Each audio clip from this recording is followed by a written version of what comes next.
Hey guys, welcome back to another episode of Rich and the Bull. I'm here with my good buddy, Nick Fortune, affectionately known as the Bull. We are here to help you think like the rich and sort out the bull so that you can make smart and sound financial decisions. You know, Nick, the topic of this program today is why your CPA is probably your number one liability. And I got to tell you, I was kind of a little bit, shaken by that statement, but you know what? I've been thinking about in my experience with working with other professionals, specifically CPAs, there is a big concern. Can you help us elaborate a little bit on that? Why they're such a liability? Yeah, so we get this all the time. I cannot tell you how many times we run into this issue where people just don't understand what a CPA is. Now, it's not a problem to have a CPA, it's a problem to have a bad CPA. And one of the things that we find is most of them, not all of them, but most of them are nothing more than glorified bean counters. You go and you take your receipts, you give it to them, right? They add and subtract the ones, the twos, the zeros, and all that stuff.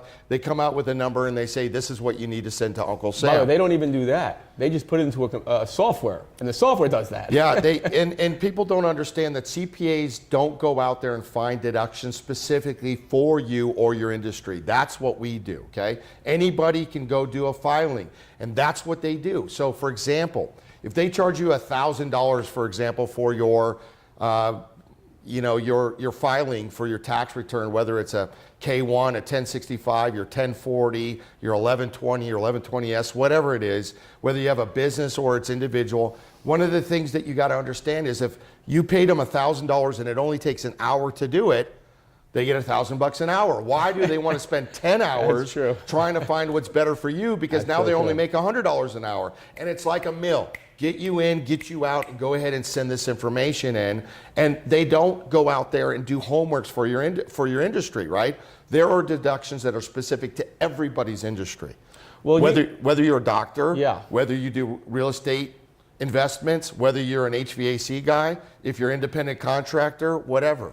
Well, you talked about a big liability, and you often have described for me how were clients that were getting the improper advice and how much money they lost over the years, talking about like close to 7 figures of money that was rightfully theirs. That's problematic. If you look at the Bureau of Labor Statistics, the average CPA makes a little bit over $60,000 a year. Now, I want you to think about that. If they knew how to make $1 million, why aren't they? If they don't know how to make $1 million, why are you listening to them? Because people come to us and say, look, I need $1 million in retirement. I want to make $1 million, whatever. You can't learn how to make $1 million from a guy who makes $60,000 a year, yet you're going to these individuals taking what they're saying as the gospel. Right. They aren't even doing it for themselves. Right. They don't know how to do the tax returns, a lot of them, for people that make 6 figures. I mean, I can't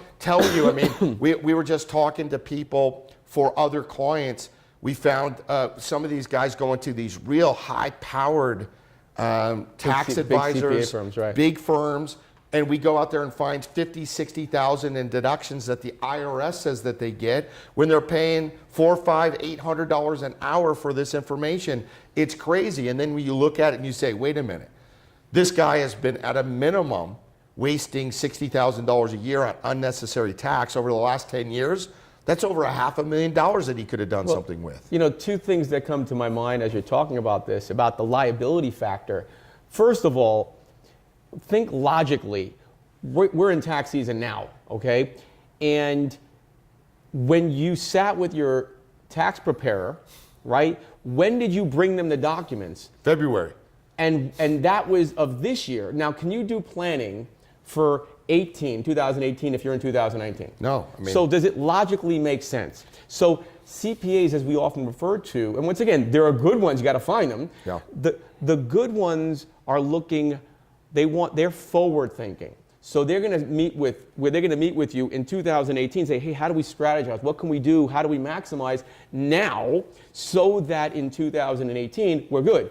Most CPAs that I've encountered with clients, they're looking backwards. Let's see what happens. And that's too late. The second thing that comes to my mind, Nick, is from a liability perspective. So because CPAs are this #1 trusted advisor, I'm not sure why, but Uh, you know, people go to them and they say, well, they must know about everything. So they say, hey, I'm about to buy this life insurance policy. I'm about to invest in XYZ investment. Now, how complicated is the tax code? Oh, how many pages? About yeah, thousands and thousands. It's over 10 million words long, right? Right. So if you have an excellent CPA, would it stand to reason that it's super complicated just to get your hands on the tax code? Yeah, plus Okay. we've got the Trump. Plus the new tax code. Right, which a lot of CPAs, we come to find out statistically, haven't even done their homework on this new plan. So that's shocking in itself. But now, so you're my CPA, I walk in and go, hey, Nick, you know, I know you're supposed to be, hopefully you're up to speed on all this tax stuff. Hey, by the way, I'm about to make this investment in this XYZ investment or this real estate or this real insurance.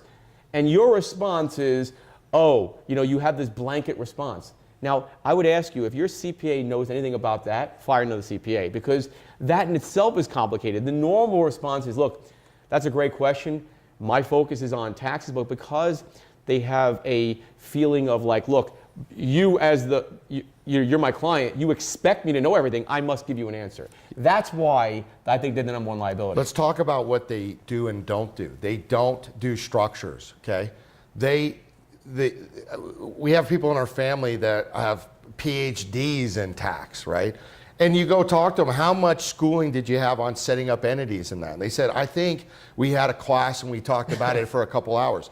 Right, they don't set up entities. They don't set up LLCs and corporations. Crazy. That's not what they do. They don't do structure. So when they're doing your structure, it's from the point of filing a return. It doesn't deal with all the other issues of protection and all the aspects of making everything work and staying compliant in them, right? It's just about the tax code. The other thing is, they're not financial planners. Right. They don't have licenses in there. You might find a couple that do, but most of them, they don't know about financial planning. Now, they do know the tax code. If you set up this plan, this is what you can deduct, but they don't know if that's the best thing for you. Right.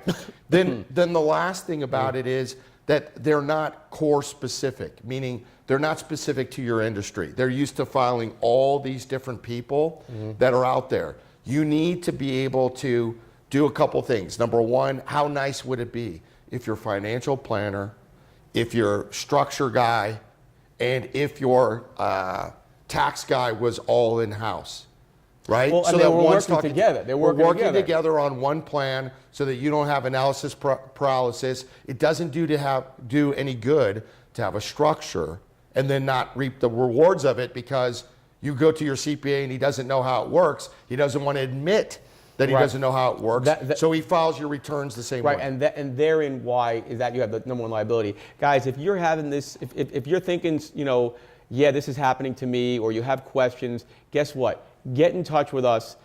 We can kind of guide you through this. Once again, it's to help you think like the rich. The rich go through, they sift out all the myths and misconceptions so that they can make smart, sound financial decisions.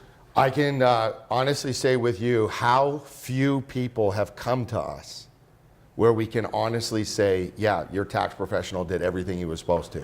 It's so, we Crazy. find thousands and tens of thousands of dollars all the time, not working in the gray area, but just giving you things that you have coming to you, which a lot of these professionals are unaware of or unwilling to do the work. Right. We're willing to work for you because this is about you. This show is about you. This is for you. Share this information. I guarantee you are not the only one that is having issues with your tax planner, whether you know it or not. I love it when people say, my tax professional is awesome.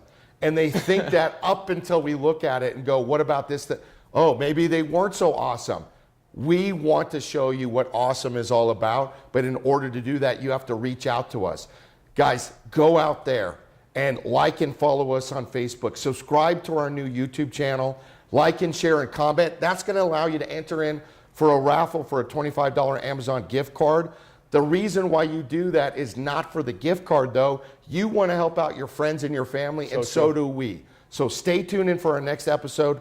Take the financial bull by the horns, and remember, don't mess with the bull, but do share this information because it's all about your financial independence. Thank you. Thank you.